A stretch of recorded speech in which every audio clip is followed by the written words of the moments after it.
This episode is made possible by Drizzly. Busting out your finest glassware and hosting Friendsgiving this year? Need a last-minute gift that will impress the heck out of your Thanksgiving host and won't break the bank? Or just want to show someone how thankful you are? Do it all with Drizzly, the go-to app for drink delivery. With Drizzly, you can shop local stores from your couch, compare prices on beer, wine, and spirits to get the best price, and then get them all delivered. Can't make it home for the holidays this year? That's a bummer. Your fam's gonna be mad. Soften the blow a bit and show them some love by sending a drink to their door instead.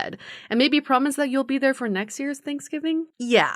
So download the Drizzly app or go to drizzly.com. That's DRIZLY.com today. Must be 21 and over, not available in all locations. This episode is sponsored by Bearaby. Bearaby is a sustainable home wellness brand on a mission to create a calmer, more comforted world, one nap at a time. Their flagship product is a biodegradable, plastic-free, hand-knit weighted blanket that I've fallen in love with. I'm a big fan of naps, but I can't always fall asleep that fast, which eats into my actual nap time. With a Bearaby weighted blanket, I fall asleep almost instantly. It feels like it's spooning me. Made of organic cotton, it looks great as a throw blanket. Bearaby's products are the perfect balance between aesthetics and functionality. They also offer other soothing products like a cooling weighted blanket, a knot pillow, a long body pillow, and a bolster pillow. If you're looking for a natural solution to help you sleep better and feel calmer, try one of Bearaby's hand-knit weighted blankets. Find them on Instagram at mybearaby and visit bearaby.com. That's BEARABY.com. They offer free shipping and hassle-free returns on all orders within the contiguous United States. Hi, I'm Yue Xu. And I'm Julie Krafchick. We're active daters turned dating sociologists. Here to dive into everything modern dating and relationships. Welcome to the Dateable podcast. Hey everyone, welcome to Brunch Talk by the Dateable podcast. This is where we answer your burning dating questions. And we know that around this time of the year, there are many of those, more than usual. Yes, turkey with a side of dating problems. That's where we are. Sounds delicious. We'll give you heartburn and maybe heartbreak.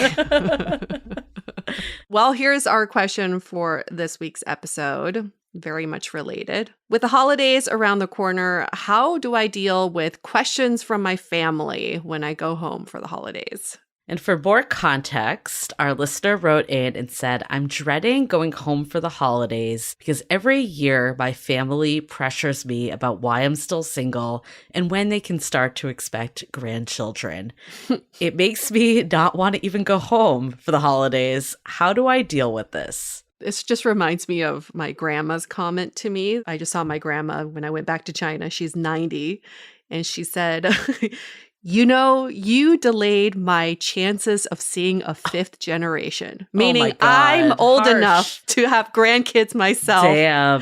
To give to her. So that's a lot of pressure for my cousin's kid who's only 9. So she better start having kids soon so my grandma can see a fifth generation. This is a tough one because your relatives only have this to say to you. Like, they don't care about your career. They don't care about anything. They're just like, are you getting married? Are you dating anyone? Are you going to have kids? Like, it's always top of mind for them.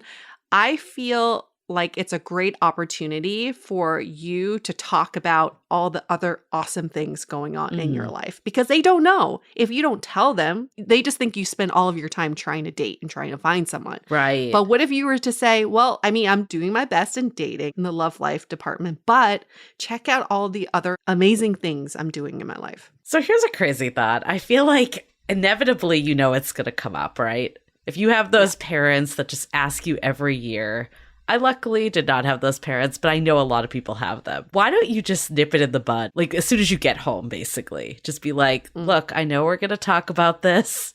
It's something that's top of mind for me too. I'm actively dating. I'm trying to meet that right person. When I have news, I'll let you know.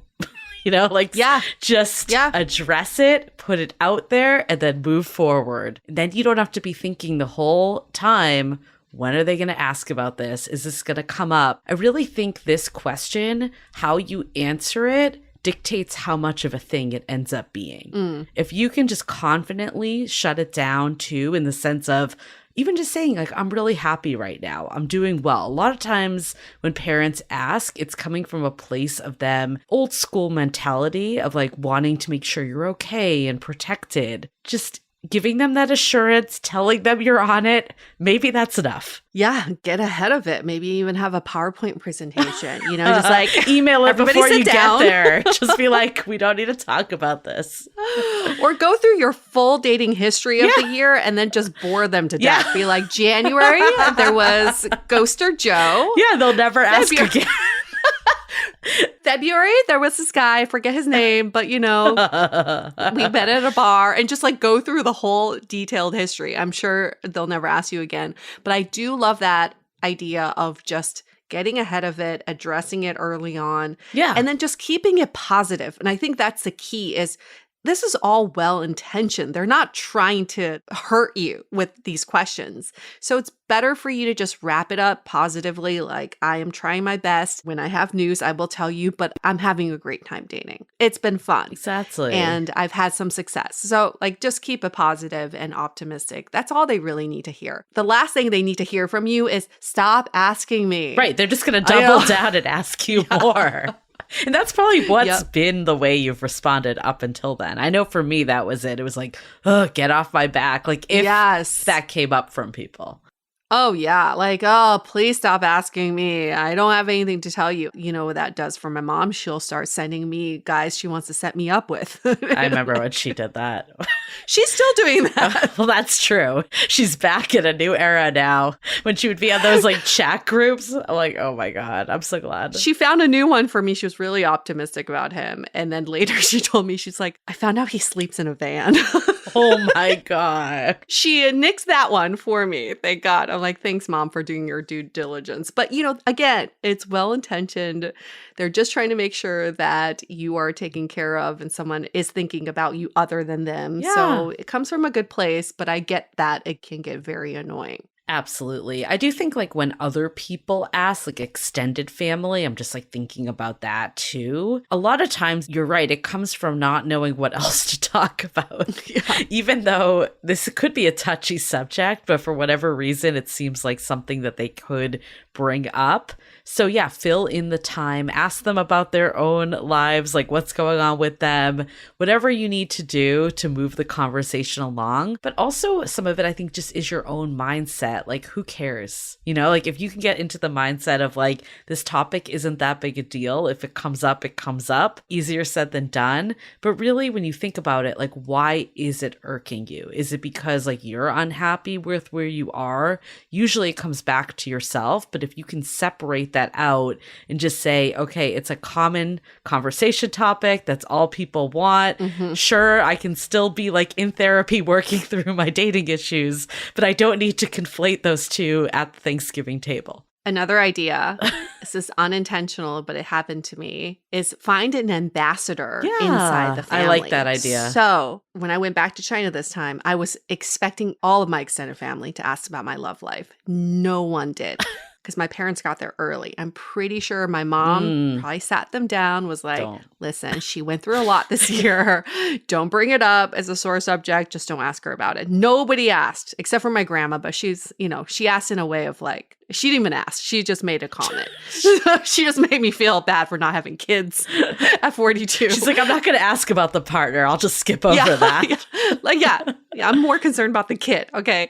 I'm sure my parents went in. It was just like, they really truly spoke up for me. So I was really appreciative of that. That's a really good point. I mean, I think like you can also say like, hey, I don't really want to talk about this right now. That's also okay. Like, I think, like it might bring more of like, why don't they want to talk about it? Some of that. But I think shutting it down that way is totally okay. You could even say something like, hey, I came home so I could catch up with you and bond. I'd love to do that over talk about my dating life. Yeah, those are all great ways. But I also understand that as soon as those questions come up, it puts immense pressure on yourself. Yeah. You start questioning too. I've definitely been there. Like, why am I single? Why haven't I brought someone home for the holidays? And you know the answers. Like, you've been dealing with this on a daily for some reason. When these questions get asked, it triggers something in you. So back to Julie's point of getting ahead of it, maybe just take some deep breaths, do some mantras, do some meditation, like set the expectation that this may trigger you and come up with a plan of how you would deal with that. I mean, that's probably a good plan for the whole holiday season because it can be very triggering in general. I want to ask you about, like, could you just avoid going home for the holidays? But before we do, let's take a break to hear from our sponsors. This episode is sponsored by Honeylove. Awkward dates are nothing compared to awkward shapewear. This year, I'm thankful to Honeylove because I no longer have to suffer from an uncomfortable bra or shapewear. Honeylove has revolutionized the bra and shapewear game. And my go-to is Honeylove's best-selling Super Power Short. It has targeted compression technology that distinguishes between areas where you want more support and areas you need less compression. Their Signature X targets and sculpts your midsection without squeezing your natural curves. Plus, the best part is it won't ever roll up or down thanks to flexible boning hidden in the side seams. You'll immediately feel and see the difference. Treat yourself to the best bras and shapewear on the market and save up to 50% off site-wide at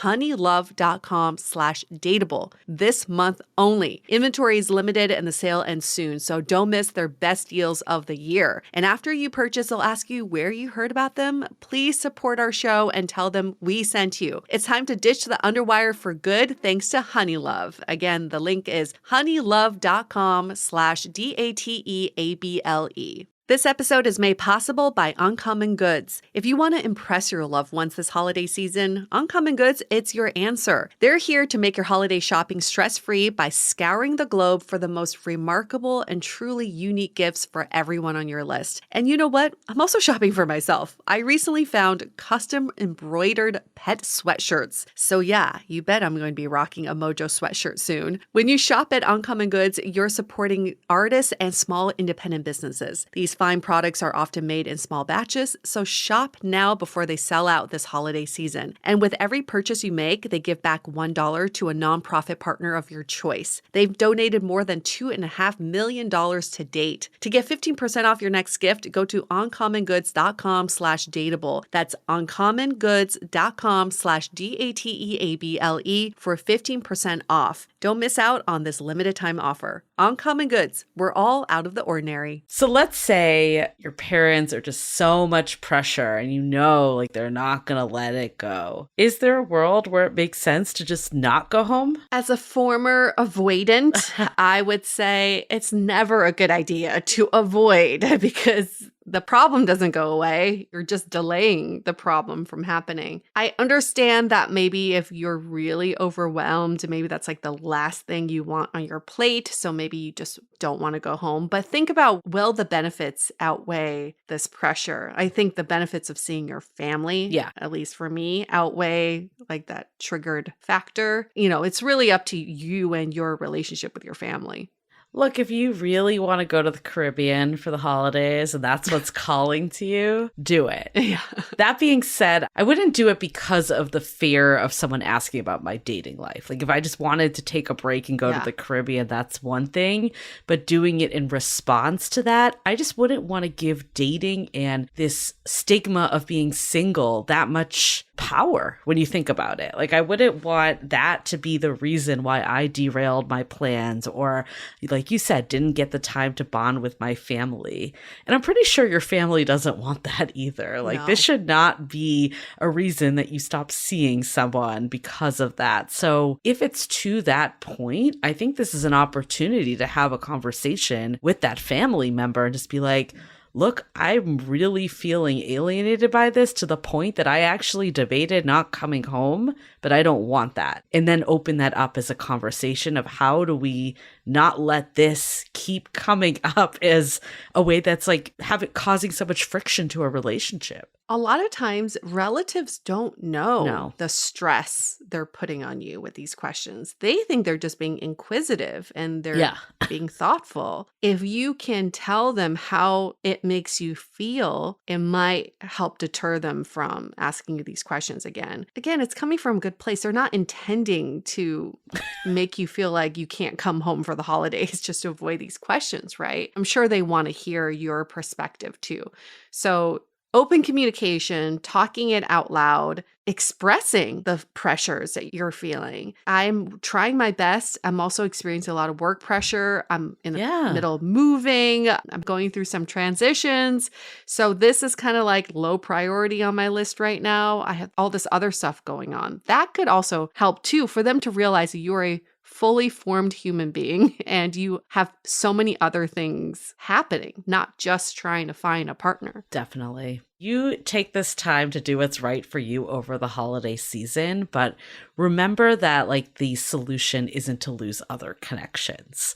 So the more you can, build up your life with all the other relationships in your like orbit of what's happening for you, that's going to make you feel less lonely too. Ultimately, of course, yeah, if someone's coming at you with the stuff that you don't want to talk about may not immediately help, but I really do think having that conversation could help rectify that relationship. Julie, have you ever been guilty of asking some cousins or siblings these questions around the holidays? I feel like I don't really ask because I know how much it alienates people. Like, I feel like it's the same even if someone, is in a relationship. It's not reserved just for single people. It's like, when are you getting married? When are you having kids? When are you having your second kid? Like, there's a lot of pressure that can come up.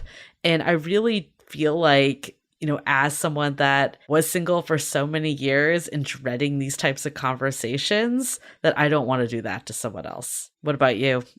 Guilty. Very guilty. Okay. Oh, yeah. I recently did it with my cousins because I hadn't seen them in 4 years. I didn't really grow up with them. So when I see them, like the single ones, I feel like it's the only thing that we can talk about. I don't know what else to ask them about. Like their work, I don't really understand. Yeah, it is a commonality. Yeah. And then it's what? It's dating. So if I understand why the questions get asked, because I'm just trying to connect. I'm trying to find a common language we can speak. And most of them will, answer my questions, but I also know that they have other stuff going on now, which is good. It's just like trying to find a common ground. I'm not as concerned about whether they're dating or not. I'm just like trying to connect. You're just trying to find some sort of conversation.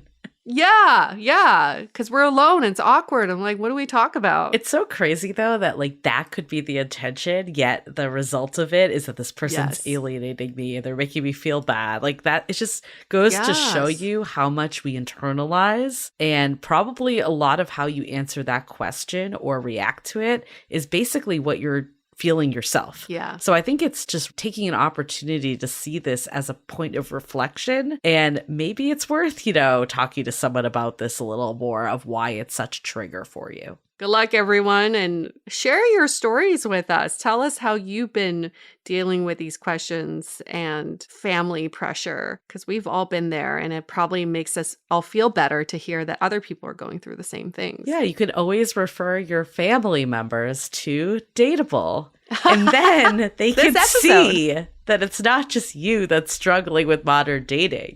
So I think a lot of times family members are like, it's so easy. What's wrong with them? Like, why can't they meet someone? Send them this. There's like 300 episodes they can listen. If they want to understand your struggles and your pain, I guarantee they won't ask you next year if you send them our library. Oh my gosh, that's such a good point. That's such a good point. Yes, the whole show is dedicated to how complicated modern dating is, okay? Just by the sheer number of episodes, that should give some information to your relatives. They'll either give up or they'll understand your struggles. One of the two. Win-win. And ask them to give us a rating review. Yeah. By the way, you should too. 5 stars in Apple Podcasts. Just give us 5 stars. And in the body of the paragraph, just tell us if you're a relative and if you understand the struggles of the modern single right now. Love it. Okay, well, make sure to rate, subscribe, all the things, and you can catch us every week with Brunch Talk and then also our long form podcast that airs every Wednesday. Great. Send us your questions, hello@dateablepodcast.com, or you can DM us on Instagram @dateablepodcast is the handle. And we'll see you all next week. See you next week. The Dateable podcast is part of the Frolic Media Network. Find more podcasts you'll love at frolic.media/podcasts. You can follow us on Instagram at Dateable Podcast and visit dateablepodcast.com for access to all the episodes and our premium programs. Also, make sure to subscribe today if you haven't already on Apple Podcasts, Spotify, or your favorite podcast platform so you are the first to get all the latest episodes. And most importantly, stay dateable.